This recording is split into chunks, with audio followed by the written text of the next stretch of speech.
اللہ پاک نے انسانوں اور جنوں کو 10 حصوں میں تقسیم فرمایا ہے۔ انسان کیا ایک بچہ پیدا ہوتا ہے تو جنات کیا 9 بچے پیدا ہوتے ہیں۔ تم کون ہو، جن ہو یا انسان؟ میں جنوں میں سے ہوں۔ تو اس کا ہاتھ کتے کی طرح تھا جس پر بال اگے ہوئے تھے۔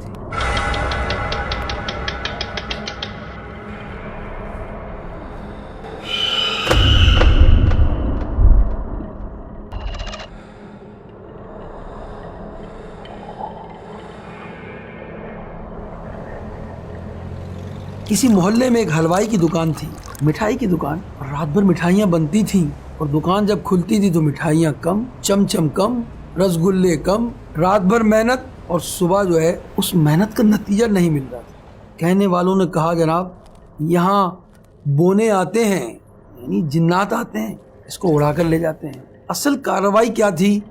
جنات وہ مٹھائیاں اڑا رہے تھے، چوری کر رہے تھے۔ بعض اوقات جنات بھی کھانا وغیرہ چوری کرتے ہیں۔ اس کے واقعات بھی موجود ہیں جو ہم آپ کو سنائیں گے ناظرین۔ آج 3 باتیں ڈسکس کرنی ہیں آپ سے۔ پہلی بات کہ جنات کیا کھاتے ہیں، دوسری بات کیا جنات نکاح کرتے ہیں، اور تیسری بات جو آپ سے ڈسکس ہوگی کہ جنات کی اولادیں ہوتی ہیں اور ہوتی ہیں تو کتنی۔ سیدنا جابر بن عبداللہ رضی اللہ تعالیٰ عنہ سے روایت ہے کہ نبی کریم صلی اللہ علیہ وسلم کے پاس وہ حاضر تھے کہ ایک سانپ بارگاہ رسالت میں حاضر ہوا اور اپنا منہ نبی پاک علیہ السلام کے کان مبارک کے قریب لے جا کر اس نے کچھ کہا تو حضور علیہ السلام نے فرمایا ٹھیک ہے۔ میں نے حضور علیہ السلام سے پوچھا تو فرمایا کہ یہ ایک نیک جن تھا جس نے مجھ سے یہ درخواست کی کہ اپنی امت کو آپ حکم فرمائیے کہ وہ لید اور بوسیدہ ہڈیوں سے استنجا نہ کیا کریں کیونکہ اللہ نے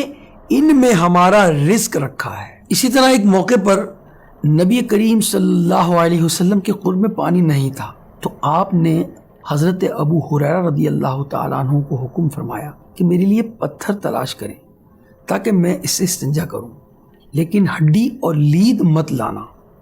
آپ نے پتھر پیش کیے اور پھر نبی کریم صلی اللہ تعالیٰ علیہ وسلم سے عرض کیا لید اور ہڈی کا آپ نے کیوں منع فرمایا؟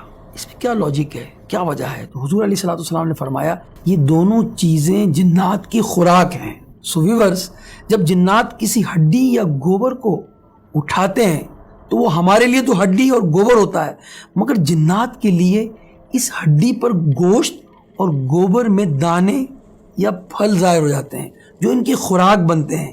جنات جو ہیں وہ مسلمان بھی ہیں جس طرح اور کافر بھی ہیں، تو مسلمان جنات کا یہ کھانے کا انتظام آپ کر سکتے ہیں۔ کیسے؟ تو سنیے کہ آپ کو کرنا کیا ہوگا کہ جب بھی آپ کھانا کھا رہے ہوں اور آپ ہڈی سے گوشت کھا لیں تو ہڈی کو جب آپ جدا کریں اپنے برتن سے تو بسم اللہ پڑھ لیں آپ۔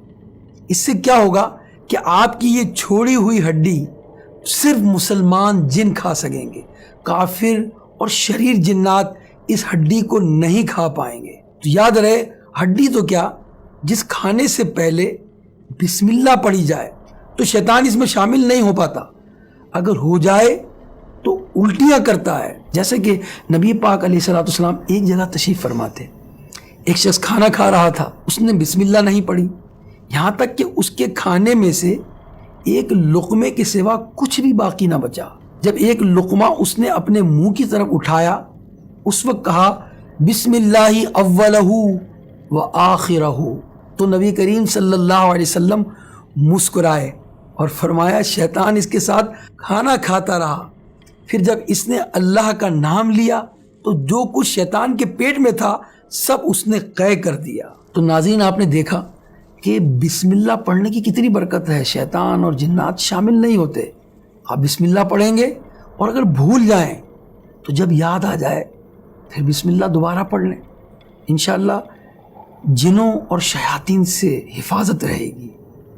جن کی اور بھی غذائیں ہوتی ہیں، جیسے کہ امیر المومنین سیدنا عمر فاروق رضی اللہ تعالیٰ عنہ نے جنات کے چنگل سے چھوٹ کر آنے والے ایک انصاری صحابی سے جنات کی غذاؤں کے بارے میں پوچھا۔ اس انصاری صحابی نے حضرت عمر رضی اللہ تعالیٰ عنہ کو بتایا کہ وہ لوبیا کھاتے ہیں، وہ لوبیا بھی کھاتے ہیں، اور وہ چیزیں جن میں اللہ کا نام نہیں لیا جاتا، یعنی بسم اللہ شریف پڑھے بغیر جو کھانا کھایا جاتا ہے، وہ بھی جنات کی غذا بن جاتی ہے۔ تو فاروق اعظم رضی اللہ تعالیٰ عنہ نے جنات کے پینے کے متعلق سوال کیا تو انہیں بتایا گیا کہ وہ جدف پیتے ہیں۔ ناظرین، جدف کیا ہے؟ جدف سے مراد وہ پانی جو اس برتن میں رکھا جاتا ہے جسے ڈھانپ کر نہیں رکھا جاتا۔ جو برتن ڈھانپا نہیں جائے گا، ایسے برتن سے جنات اپنی پیاس مٹاتے ہیں۔ سبحان اللہ۔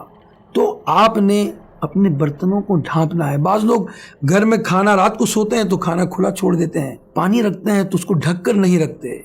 تو یاد رکھیے، بلائیں وغیرہ نازل ہوتی ہیں، بلائیں نازل ہوتی ہیں، اور وہ ایسے برتنوں میں اتر آتی ہیں جس میں کچھ کھانے کا رکھا ہوتا ہے یا کچھ پانی وغیرہ رکھا ہوتا ہے۔ تو مشورہ آپ کو یہی ہے کہ آپ نے ڈھک کر پانی بھی رکھنا ہے اور آپ نے ڈھک کر کھانا بھی رکھنا ہے، ورنہ جنات اس برتن میں منہ ماریں گے اور اپنی پیاس کو بجھائیں گے جو کھلا برتن ہوتا ہے۔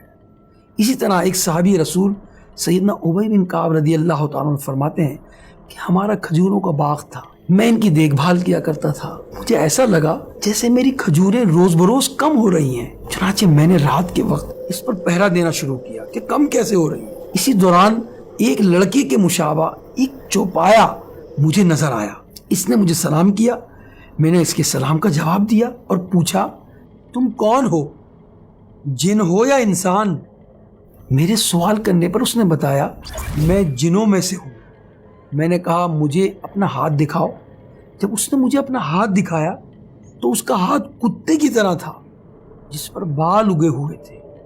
میں نے پوچھا، کیا جن ایسے ہوتے ہیں؟ وہ کہنے لگا، جنات میں مجھ سے بھی طاقتور جن موجود ہیں۔ میں نے پوچھا، تم جو کچھ کر رہے تھے اس کام پر تمہیں کس چیز نے ابھارا؟ وہ کہنے لگا، مجھے پتہ چلا صدقہ آپ کو پسند ہے، لہذا مجھے اچھا لگا تو میں بھی آپ کی کھجوروں تک رسائی حاصل کروں۔ وہ کون سی چیز ہے جو ہمیں تم سے بچا سکتی ہے؟ تو اس جن نے کہا، آیت الکرسی۔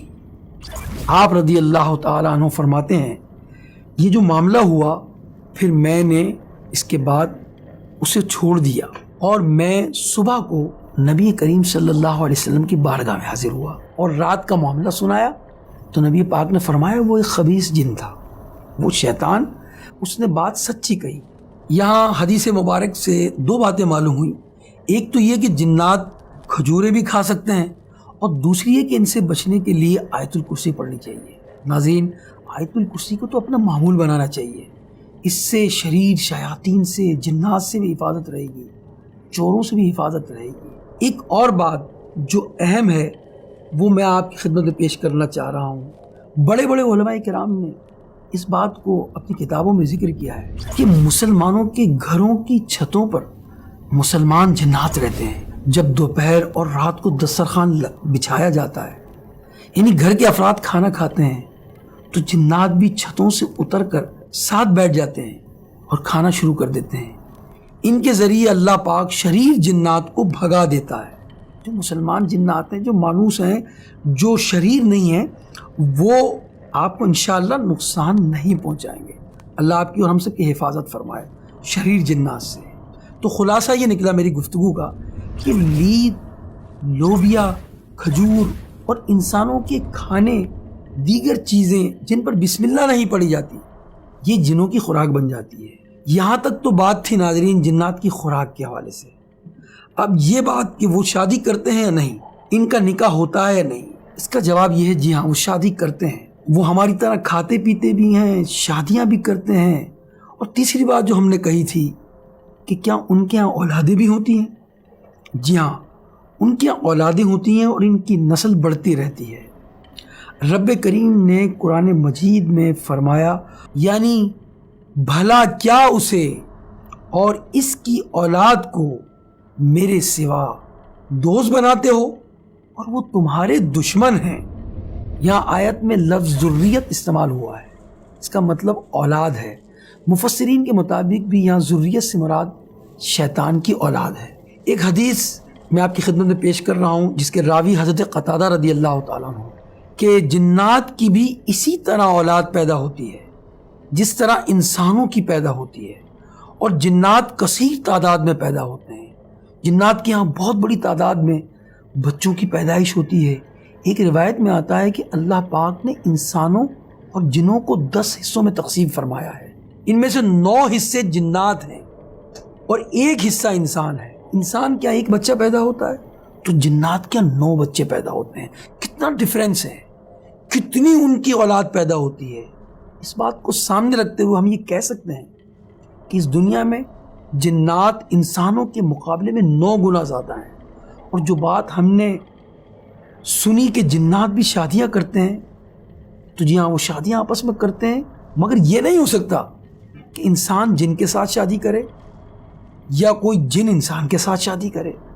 یہ اسلامی نظریے کے مطابق بھی درست نہیں ہے۔ تو اللہ تبارک و تعالی ہمیں تمام شریر مخلوقات کی شر سے محفوظ فرمائے۔ تو ویورز، یہ مختلف معلومات تھیں جنات کے کھانے کے حوالے سے، ان کی شادی کے حوالے سے، ان کی اولادوں کے حوالے سے۔ ایسی ہی معلومات انشاءاللہ ہم آنے والے ایپیسوڈ میں آپ کے ساتھ پیش کریں گے۔ اب ہمیں اجازت دیجیے، دعا گو ہوں آپ سب کے لیے کہ رب کریم آپ کو اپنی حفظ و امان میں رکھے۔ آمین بجاہ النبی الامین صلی اللہ علیہ وسلم۔